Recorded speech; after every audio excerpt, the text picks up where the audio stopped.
Legion, it's Hadrian. Thank you for being here. Let's play some more Rise of the Republic in our Camillus series. So since the last episodes you watched, we have had a new balance patch drop for this series. I'm sitting down to record just a couple for this session, and I want to talk about the changes that have happened because they've affected how this campaign has played out and will play out in the future. And also, if you've watched other YouTubers and content creators play Rise of the Republic, a lot of the things that might have been said about the initial release have been addressed in this most recent balance patch. The most important one being, this can no longer happen. Apparently there was enough negative community feedback that members of your own house will not form their own political party. So we've had Marcus Camillus in our campaign form the House of Valyria. Now, thankfully, he is the only member at the moment of the House of Valyria, but this won't happen again. Once we resolve this, the game is coded to no longer allow this to happen. But on top of that, some of the neighboring factions, especially the Volsci, which were down here, and the Sabians, who we are not fighting just yet, but we are building up to that, have had their diplomacy values tweaked to make them just a little bit less aggressive in the early game, which I think probably, I haven't tested this, but I would guess, based on playing the initial versions of Rise of the Republic, I would guess that the primary benefit of that is that you can actually manage a victory on higher difficulty without pulling your hair out. One of the things that got discussed, especially in the beta versions of this before it was released, if you watch some of the very early YouTube releases, is people were talking about, man, I'm going to play on like normal or even easy difficulty because let me tell you, hard and very hard, that's ridiculous. I don't want to play on that level. The AI just swarm you. And it's always striking when you see experienced Total War content creators talking in that way. So it seems like Creative Assembly has balanced the scales somewhat and made it a little bit easier to start as Rome. You can talk about it in the comments. I kind of adjusted to the difficulty and found, ways to make it work. But that being said, maybe a little bit in favor of making it less of a slog in the beginning is ultimately good, but I'm curious to hear what your thoughts are as well. So those are primary changes. There are a bunch of others that I'm not going to go over in detail, but as I mentioned in the last episode, we are eyeing going to war with the Sabaeans. We will probably do so this episode, if not this one, definitely the next. We are building up a new army led by Gaius Tatianus Sura in Rome, and also I am going to go ahead and take Medullinus away from his navy. I'm going to make him a land commander by forming another army on top of our new army that we have with Gaius, just because I feel like that would be the right thing to do. So what we're going to do is, let's go to, I'll tell you more about why I'm doing this in a moment. We're going to replace him, and we can replace him with anyone really. I don't want to hire anyone from the House of Valyria. I would like to try and make the House of Valyria go away. So maybe when Marcus Camillus dies, the house will die with him. We're going to play politics a little bit in that way. Well, we've also had some family occurrences to talk about, which I didn't think I quite addressed in the end of the last episode, so we'll talk about that. So Spurius Furius Medullinus is also of age now, I think. Yes, he is. No, actually, wait, no, Spurius Medullinus is the family leader. Spurius Furius Camillus, that's right, he's 19 now. His brother is now finally actually of age, 18, with his 30-year-old wife. What a player. But I think, let's see, who I want to give this to. I guess, yeah, Spurius Camillus would be the best character to give a new army to. So, well, no, I'm not going to give the army, I'm going to give the navy to him. So let's do that.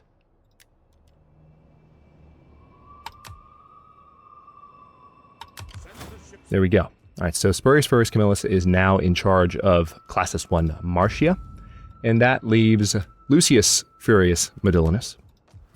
And I want to see if I can go ahead and give him an army. It doesn't appear that I can. I've got to wait one turn, which is what I suspected. But the reason I want to do that is he has not had any children yet. Even though he has a faithful wife, and even though he is a flirtatious husband, they haven't had any kids to speak of. But we have this excellent Gaius Tatianus Sura, this ex-dictator, Gaius Tatiana Sura, that is gaining a lot of influence, and he is married to Adulia Flava, and their marriage has gone well, and I would like to bring them into the family. He's 37, Lucius is 57, 20-year age difference, perfect age to bring a fresh kind of branch into the family tree. So I would like to formally adopt this noble member of the House of Furia and make him part of the family, not simply the house.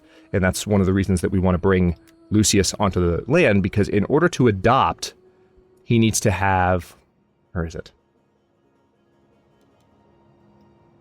That's not going to show me right now, but he needs to have, I think, 2 more authority than Gaius's cunning. Hang on, maybe I can see it if I point elsewhere. 2 more authority than the target's zeal, excuse me. So we are going to need ultimately 6 authority, and in order to do that, we need to bring this character onto land and get them some battle promotions to where he can actually have that authority. And there may also be some things we can do diplomatically to give him extra authority, and matter of fact, I'm pretty sure there are. So that's another way that we can do it, but I do want to have him on land fighting battles regardless. I mentioned that there was a family occurrence. Marcus has a grandson now. Publius Furius Nerva has been born to Lucius, the player, Furius Camillus. And he will eventually be a faction heir, I imagine. He's also pretty ambitious. You can see that he has a level 3 ambition, as opposed to his dad, who only has a level 1 ambition, and his uncle, who has a level 2 ambition. That will affect the extent to which his gravitas builds our influence every single turn. So, leaders with this high of an ambition score, their gravitas will play more into influence, which could potentially politically be treacherous in a difficult situation. But we currently have 78% influence, which is quite strong. It gives us a 10% research rate boost, extra public order per turn, extra taxes, and extra morale for all land units. One more thing I want to talk about. There has been a little bit of discussion in the comments, just a couple of people bringing up and someone mentioning to me elsewhere than the comment section that we have this building which belonged to the Volsci still standing in Antium. And why are you letting it stand? Why not replace it with something else? Let's talk about this for a second, if I didn't in previous episodes. It's showing -4 food and -4 public order per turn. Yes, because it is a building that is of another faction, we are getting a few penalties. Notice that public order is just fine in Latium, despite the fact that we have -4 public order per turn. So the public order per turn point is moot. There is no worry about this right now. So what are we getting in return for that slight sacrifice, which isn't even negatively affecting us in terms of actually bringing public order down? We're still very far in the black with public order here. We are getting extra morale, not only 10% cheaper recruitment costs, but 20% extra morale and 20% charge bonus upon recruitment. If we were to replace this with our equivalent building, which we don't even have researched yet, we need to research Tribuni Militum, we would only have 7% bonuses to morale, 7% to attack, and 7% to defense, which is slightly different, and extra ranks for champions, and we wouldn't have the public order penalty anymore. For now, I'm going to leave this. The charge bonus penalty and the morale penalty especially or the charge bonus and the, I don't know why I'm saying penalty, the charge bonus and the morale bonus for recruiting is just, it overpowers the penalties that we get from keeping, another culture's building. Eventually we will replace that, but for now, there is no long-term advantage to converting this right now. There's more of a long-term advantage to leaving this here, and any recruits that we have in Latium will benefit from those bonuses for the time being. So Legio 4 Latina is over here.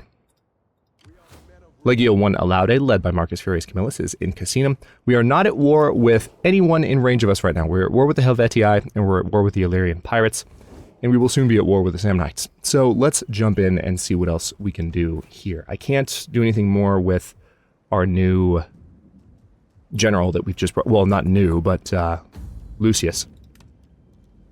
We're going to have to wait till next turn for that. But one thing I can do is I can go ahead and educate the young man, Gaius Furius Pappus, son of the family leader, so he can educate his son, send him off to be tutored. He's 8 years old. Salonia Cornuta is now 10, so within another decade she'll be of age. And we'll be able to marry her off. Yes, nothing else that I can do. We're still only with the heroic savior option, unfortunately, for that household slot. I don't think there's anything else I can really do this turn. We're recruiting here. We have Furius Didius Cinna and Marcus Lullius Atellus as our diplomats. One in Antium, one in Veii, and that's based just purely on the income that those locations are bringing in. Let's go ahead and end the turn. Move into winter. We're also trading with these guys at the moment, and I don't know how long that's going to last. Oh, wow. We were just given a settlement because we sent, I think last turn... Which settlement were we given? Corfinium? Very nice. Lucius Furius Camillus has returned home. Okay, our patricians have leveled up. That's good news. So this, yeah, you're going to need to be positioned here. It looks like the Spartans of Taurus were eyeing this settlement, but it's been given to us outright by this faction, by the Paeligni, who we were just treating with diplomatically in the last episode. So that's kind of huge. And we are going to try and build up public order there. Let's see if we can go ahead and replace these buildings to where we're not... Yeah, we're not getting a public order bonus or penalty from this building at the moment, and it's giving us wealth and food. But we'd get more wealth and definitely growth as well. Yeah, let's go ahead and do a farm there. And this woodworker I can probably convert to... What do we have here? We have a ring. I can probably convert you to a trader, and we get some additional wealth out of that settlement, so that'd be a good thing. We can't do anything more here, but that doesn't need to be converted. By virtue of having that, our ships can now have their hulls upgraded, which is really rather nice. Alright, so our army here is... Legio II Concordialis is ready to go. This is Gaius Tatianus Sura's army. We're going to position them right there. Actually, we're going to put them in the woods just in case. Now, do I have... I can't remember if I have a... What are these guys? Not a patrician, but a diplomat that is giving me bonuses to the training of generals. Can't recall. I don't think I do. So I can start this new army anywhere I want. Let's just do it in... Do I have a building over here maybe that's doing it? I mean, definitely for champions upon recruitment, but not really anywhere else. Yeah, let's just train up the new general in Rome.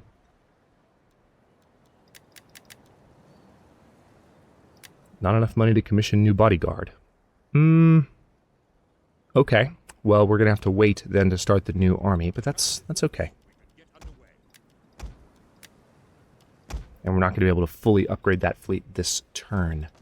But things continue to improve, and you're going to see our income continue to get better. Especially once public order turns around in Corfinium. Really?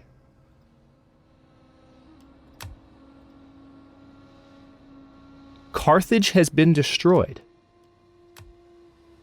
That's a political development I didn't expect. By whom?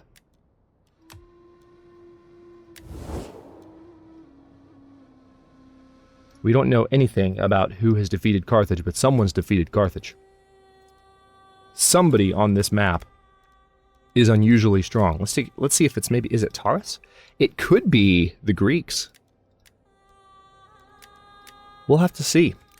We could have quite a fight on our hands, and that really necessitates that we take some additional territory and start getting ready to fight against these enemies to the south. That might mean that we need to take on the Etruscans a little bit sooner. That's an interesting turn of events. Carthage gone.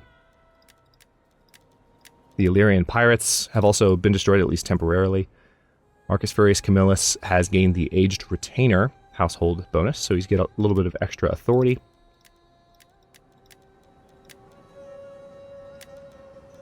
Yes, and we need to improve our diplomats before we end this turn. Yeah, let's definitely... Just going to do this twice.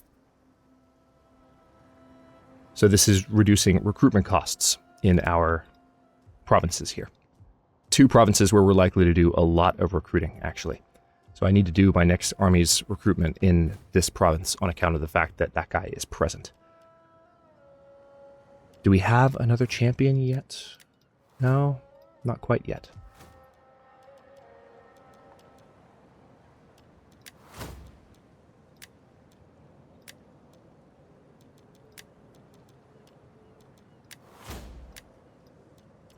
All right, it's winter of 386 BC. Let's end the turn.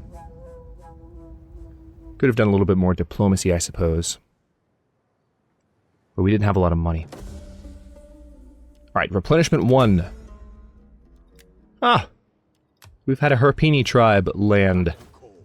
So Marcus is probably going to have to say hello to them. We'll deal with that in just a second. Agrippa Pescennius Ahala, one of our veterans, has gained... What was that? +6 authority? That sounds ridiculous. Hang on. Holy crap. He really has gained a +6 authority trait. His actions now are much cheaper. Oh, wow. That's huge. I don't know that I've seen that before. Is that new? Is that a bug? Who knows? All right, so we've researched all of the Tier 1 military technologies. One of the missions that we've been given is to research Spolia Opima, which will give us additional money, and actually researching the technology allows us to gain additional battle captives, and our general units have more armor. We could go for that now to ensure we pass that mission, or I could go for the final tree of the Tier 1 civics technologies, which is food related, and that's the path of labor. So we can get additional growth per turn in all provinces, additional wealth from agriculture, and also the ability to upgrade to municipums, level 3 cities, which is probably a good thing. I think I will go ahead and start going for that. Now let's see what we can do diplomatically.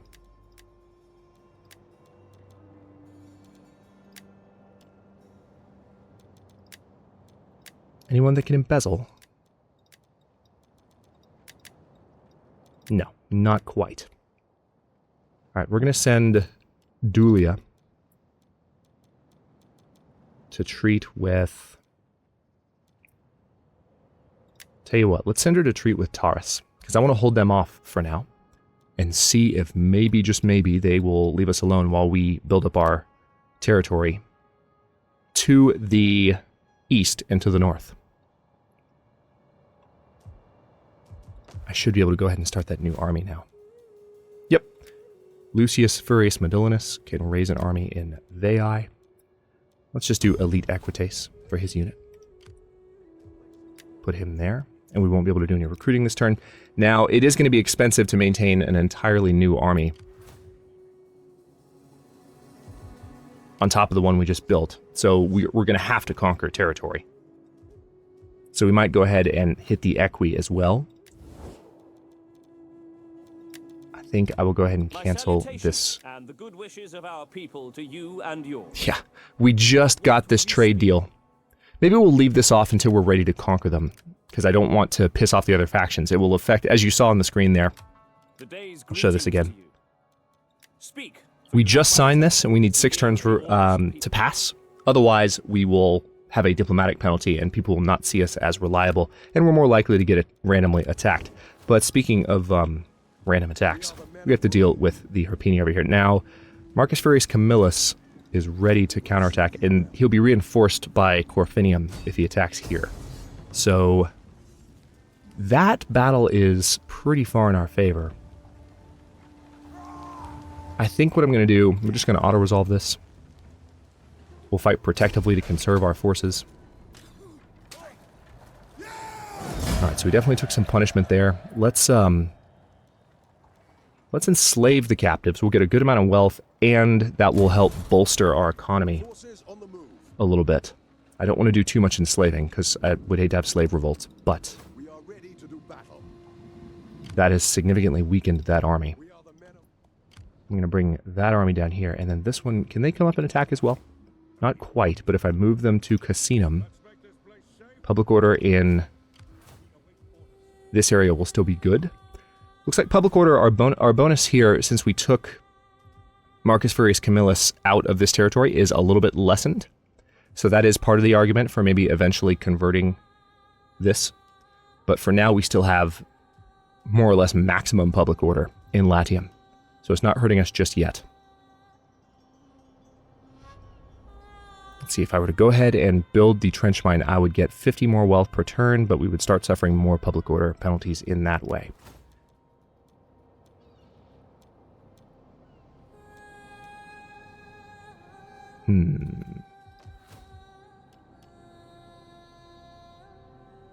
One thing I could also do is bread and games to affect public order. There are still cultural differences as well that are going away slowly but surely. So tell you what, let's go ahead and do the trench mine. Or do we want to go ahead and recruit some units for this new army? Maybe that would be the way to go.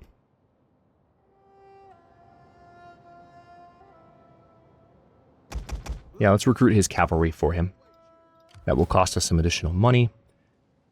And we are going to have to take a peek here into the Sabian's territory. Pick up those feet, you laggards. March on. Let's let one more season pass. It's spring of 386 BC, and we're probably going to jump in and say hello to the Sabians. I could use this diplomat to spy a little bit more.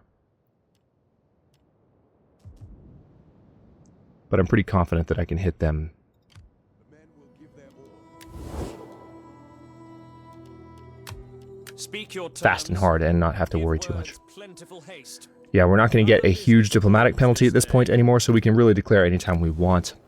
If that army were to pull out unexpectedly, that would be ideal. Let's end the turn. See how our diplomacy with Taurus goes. Oh, interesting. That's kind of annoying, honestly, that they've attacked again. I really didn't want to deal with them a second time because I wanted to try and let these units heal up, but the garrison is now fighting alongside us.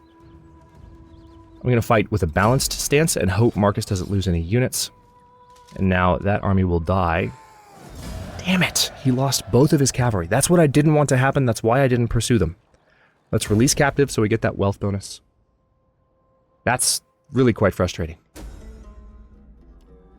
Yeah, so diplomats betrayed you and we got a troop morale penalty. Secondus Furius Carbo has been born. To whom? Nice! Marcus Furius Camillus has had a son. So the dynasty is off to a good start here, I have to say. We could go ahead and promote Dulia Flava. We do have a 1% risk of secession or civil war right now. We could promote Dulia Flava and get a reduction to our corruption.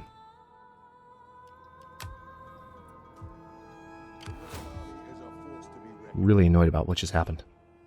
Let's go ahead and move Legio for Latina up here.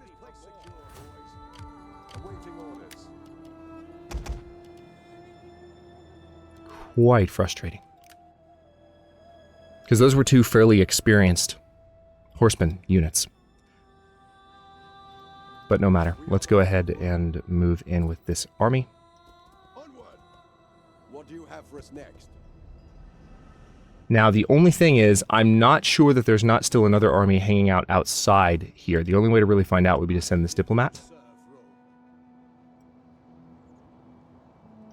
As you command. I could do more. It doesn't appear that there is. Setting forth. So I'm going to go ahead and take advantage of this situation and attack Curus. We're going to declare we are still dependable. Good. And the battle is fairly balanced, I have to say. Let's go ahead and deploy, and I'll fight the battle in the beginning of the next episode. We're going to assault using Legio II Concordialis. Yeah, they do have a decent amount of reinforcements coming in from the garrison army. But other than that, we'll be okay. So we're going to attack on the map and just try and maximize our victory here and lose as few units as possible. So again, what I'll do is I'll take these last couple of seconds of this episode to set up the assault. And then we'll begin with the next episode.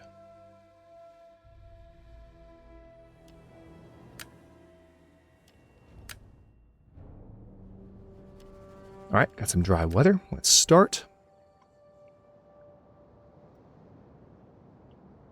It's a fairly large settlement. So where are they going to be? I don't know. if we came in from this direction, we would reach the town center perhaps a little faster. The main battle would probably take place here. It's fairly wide open. Whereas this would probably be more defensible for them. I think I'd rather come in from this direction and try and get my troops into this area. We're more likely to be able to spar with whatever defenses they might put up. Whereas here, they would be fighting in corridors and have more of an advantage. So, tell you what, let's go ahead and get our slingers positioned on front lines. We'll move them up to do some skirmishing.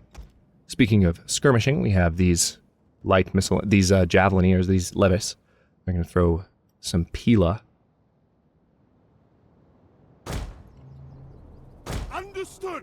And I will set all of these guys to skirmish mode. And then Roman light hoplites. Do I want to split the forces and have two come in here? I think I probably do.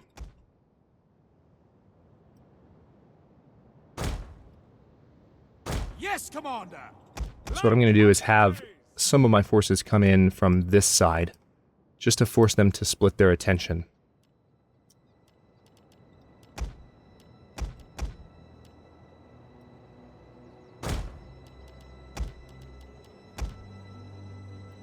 I'll have my two slightly stronger swordsman units come in with the unit that's not accompanied by skirmishers.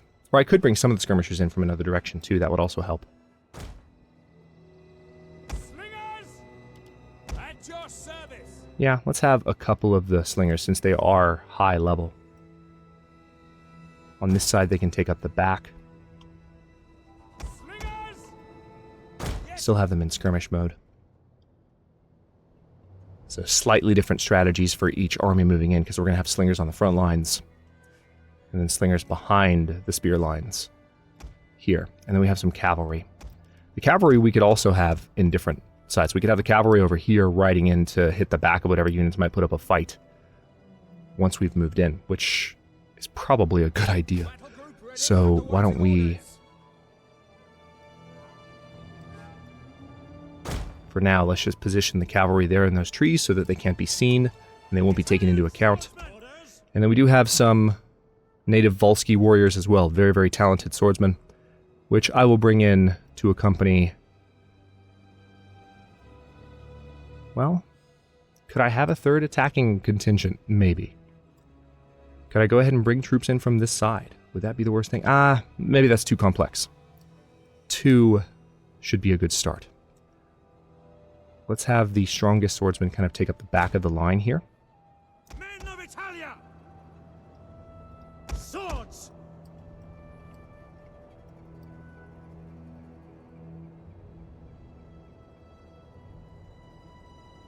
As you command. Light hoplites.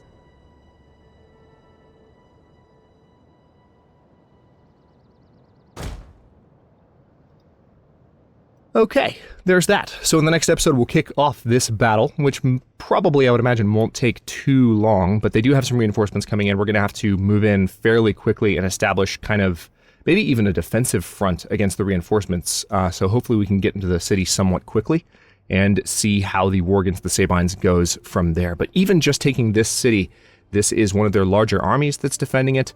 And on top of that, once we have it, it'll give a little bit of a buffer between Rome and any other enemies that could attack it. So this is a win regardless of how far it gets us in one battle. Thanks for watching. If you enjoyed this one, don't forget to like the video and subscribe to follow along. New episodes are coming out every day at 10 a.m. Eastern Time. Comments are always welcome. Let me know what you think, and I'll see you next time.